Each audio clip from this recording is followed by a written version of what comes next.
understands it goes a long way, and he was a very competitive person. I was a very competitive person. He said organization wins championships. I said, I didn't see organization playing with the flu in Utah. I didn't see him playing with, with the bad ankle. Granted, I think organizations put together teams, but at the end of the day, the teams got to go out and play. So in essence, I think the players win the championship, and the organization has something to do with it, don't get me wrong. But don't try to put the organization above the players, because at the end of the day, the players still got to go out there and perform. You guys got to pay us, but I still got to go out and play. Obviously, you see my kids, Jeffrey, Marcus, Jasmine, I love you guys. I think you guys represent a lot of me, a lot of different personalities. Your mom, you represent them as well. I think that you guys have a heavy burden. I wouldn't want to be you guys if I had to, because of all the expectations that you have to deal with. I mean, look around you. They charge $1,000 tickets for this game, for this whole event. It used to be $200. But I paid it. I had no choice. I had a lot of family, a lot of friends I had to bring in. So thank you, Hall of Fame, for raising ticket price, I guess. But you guys, I love you guys. You guys just don't know. You got a whole host of people supporting you, family, friends, people that you don't know, relatives coming out of the woodworks, no matter how you look at it. But I think we taught you right. Your mom and I, and hopefully you can make the right decision when the time comes. My mom, what else can I say? My mom never stays still. You think I'm busy. She's always on the go. And without her, she's a rock. She's unbelievable. Right now, she takes over 2 jobs.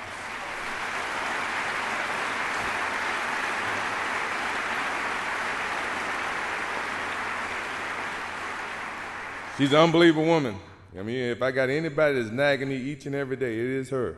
And she constantly keeps me focused on the good things about life. How people perceive you, how you respect them, what's good for the kids, what's good for you, how you're perceived publicly. Second thought, take a pause and think about, things that you do. And that all came from my parents, came from my mom. And she's still, at this stage, and I'm 46 years old, she's still parenting me today.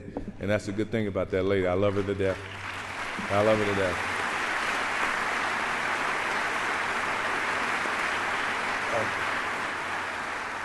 And I'm going to thank a couple people that you guys probably wouldn't even think that I would thank. Isaiah Thomas, Magic Johnson, George Gervin. Now, they say it was a so-called freeze-out in my rookie season. I wouldn't have never guessed, but you guys gave me the motivation to say, you know what? Evidently, I haven't proved enough to these guys. I got to prove to them that I deserve what I've gotten on this level. And no matter what people may have said, if it was a rumor, I never took it as truth. But you guys never froze me out, because I was just happy to be there, no matter how you look at it. And from that point forward, I wanted to prove to you, Magic, Larry, George, everybody, that I deserve to be on this level as much as anybody else. And hopefully, over the period of my career, I've done that, without a doubt. Even in the Detroit years, we've done that.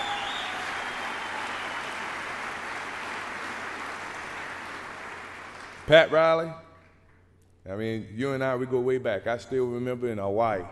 You remember in Hawaii where you and I was coming in, you were, I guess, leaving, and you decided to stay a couple extra days, but you were in my suite, and they came and they told you had to get out of my suite.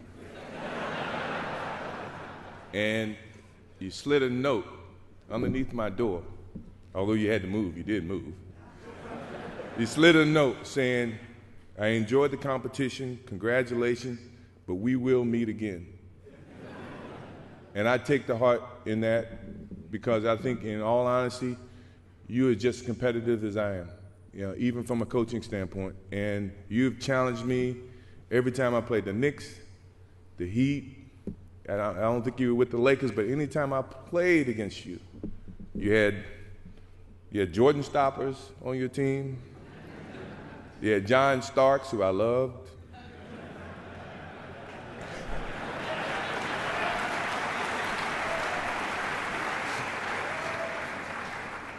You even had my friend Charles Oakley saying we can't go to lunch, we can't go to dinner because Pat doesn't believe in fraternizing between the two of us. And this guy hit me harder than anybody else in the league, and he was my best friend. Patrick, you and we had the same agent. We came out the same time, but we couldn't go to lunch.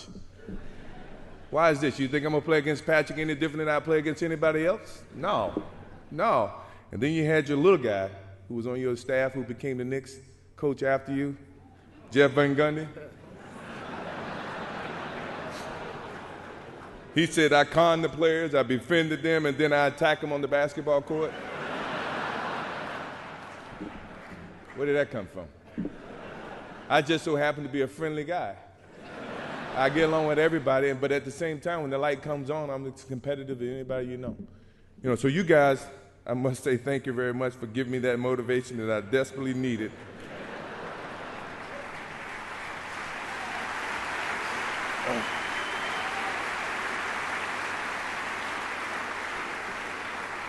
Phil Jackson is, to me, he's a professional Dean Smith.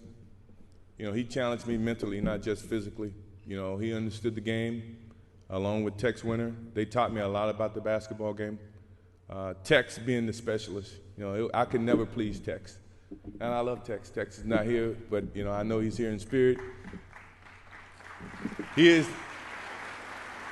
I can remember a game coming off the basketball court, and we were down, 5 to 10 points, and I go off about 25 points, and we come back and win the game. And we're walking off the floor, and Tex looked at me and says, there's no I in team. I said, Tex, it's not an I in team, but it's I in win.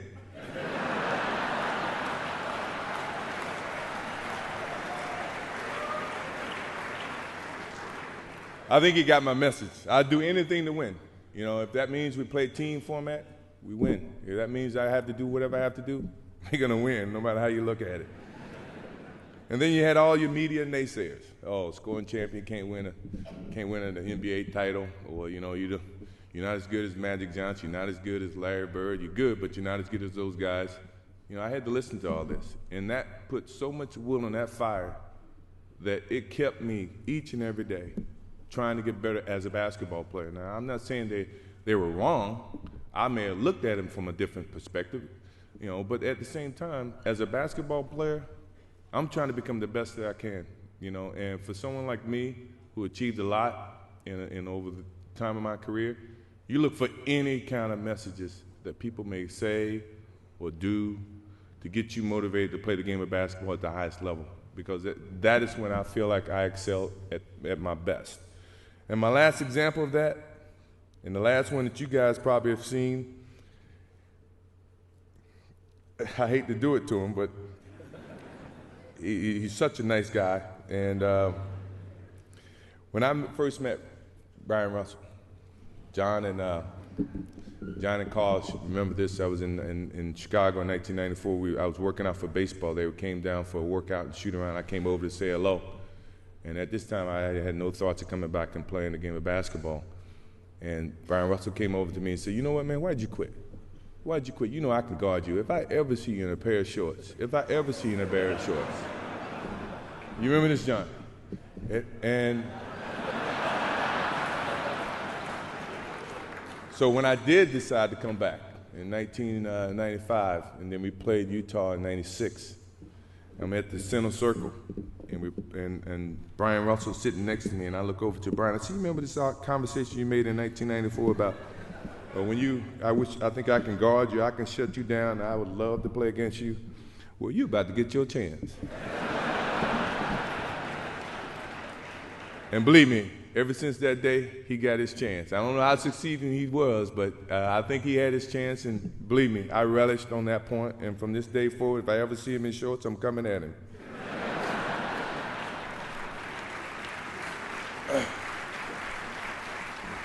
I know you guys got to go. I know I've been up here a lot longer than I told my friends I was going to be up here. I cried. I was supposed to get up here and say thank you and walk off, and I didn't even do that. So I appreciate it. Thank you very much. I appreciate it.